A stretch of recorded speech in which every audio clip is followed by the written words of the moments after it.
On their way through Galilee, our gospel lesson tells us, Jesus' disciples were arguing about who was the greatest among them. But when Jesus asked them what they had been arguing about, they were silent, presumably because they were embarrassed to admit their vanity.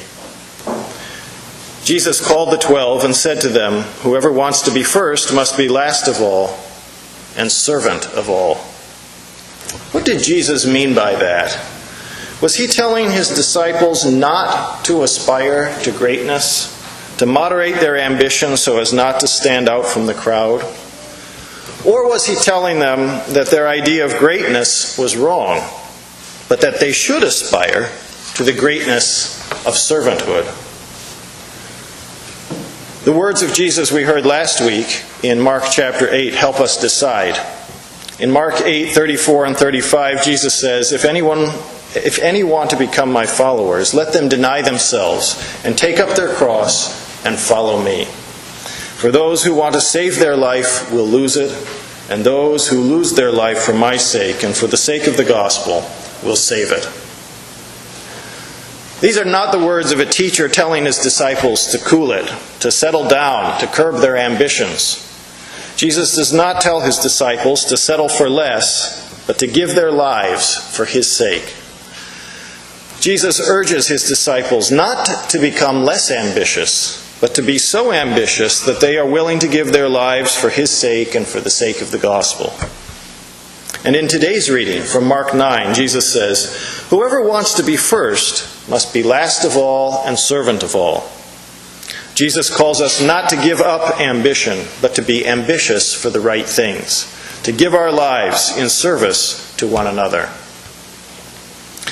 Many of us, when we think about our goals in life, imagine things that we want to achieve for ourselves. Jesus has good news for us. Don't worry about how much you have achieved for yourself. Don't worry if you haven't climbed Kilimanjaro or gotten at least 3 degrees or had your rose bushes featured in Better Homes and Gardens. These are not bad things in themselves, but our ambition should be for service, not for recognition or to complete a bucket list. Instead of asking, with what would I like to fill my life, we should be asking, to what or to whom can I dedicate my life? As simple as this difference is, the difference between a life of accumulation and a life given away, we often revert to the former. Most of the messages we hear day to day appeal to our desire to fulfill ourselves, to accumulate for ourselves wealth or honors or experiences or credentials. In contrast, Jesus tells his disciples to serve, to assess our gifts, to develop them for the benefit of our neighbors. Instead of asking, how can I distinguish myself, we ask, how can I best help?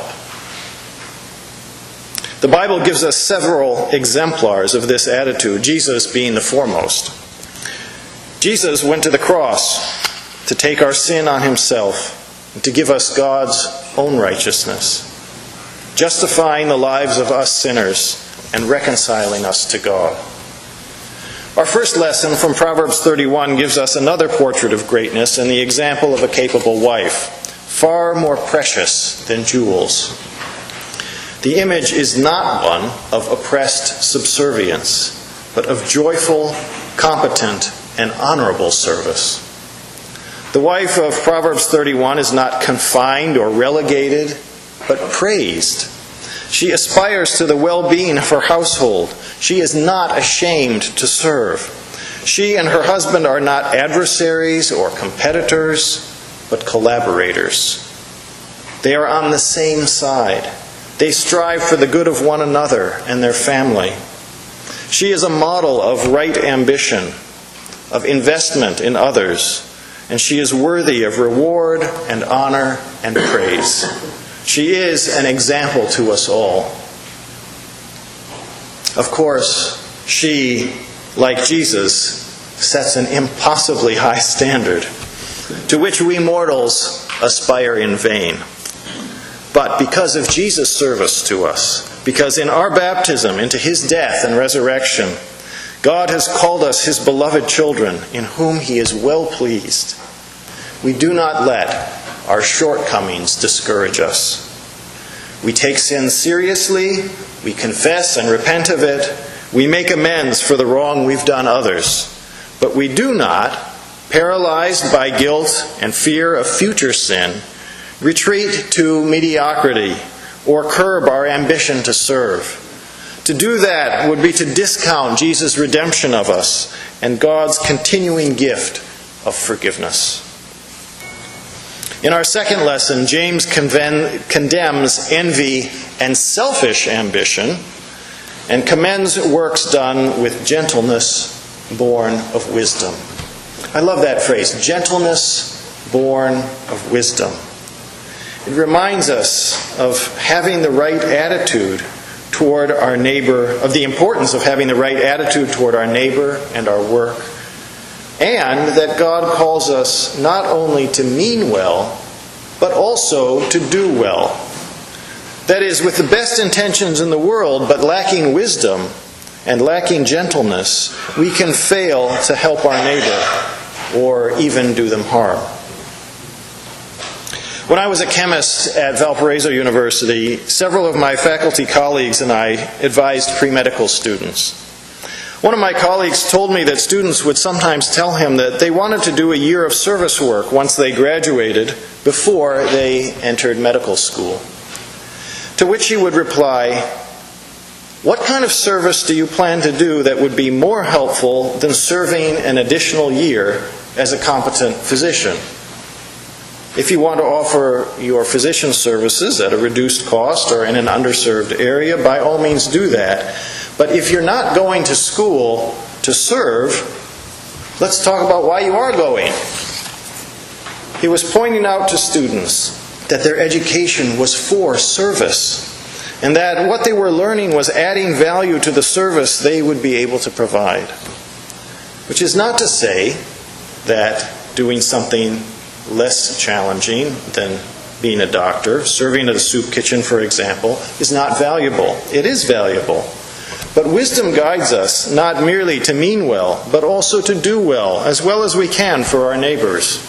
And that usually means education and skill development to make us more helpful.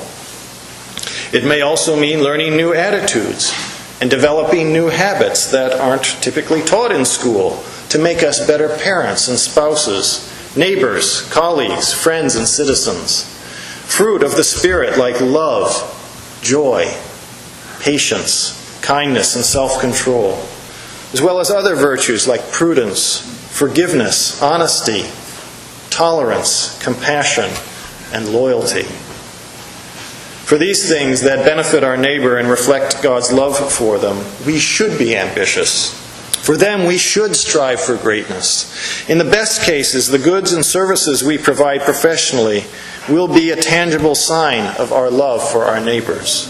In the best cases, the money we bring home from work will be a sign of our love for our family. In the best cases, commitments like marriage and the raising of children will be an expression of God's love for us, of our love for one another, and of our desire to serve each other and future generations. Humility does not mean moderating our ambition. It means being ambitious to serve well without being showered with praise or cash or prestige. It means giving credit to those who make our service possible and with whom we serve, especially if their work often goes unnoticed. And so for opportunities to serve one another, for the freedom to be ambitious to do so, for exemplars of greatness in serving, and for our justifying and forgiving God, who makes us worthy to serve and worthy to be served. Thanks be to God.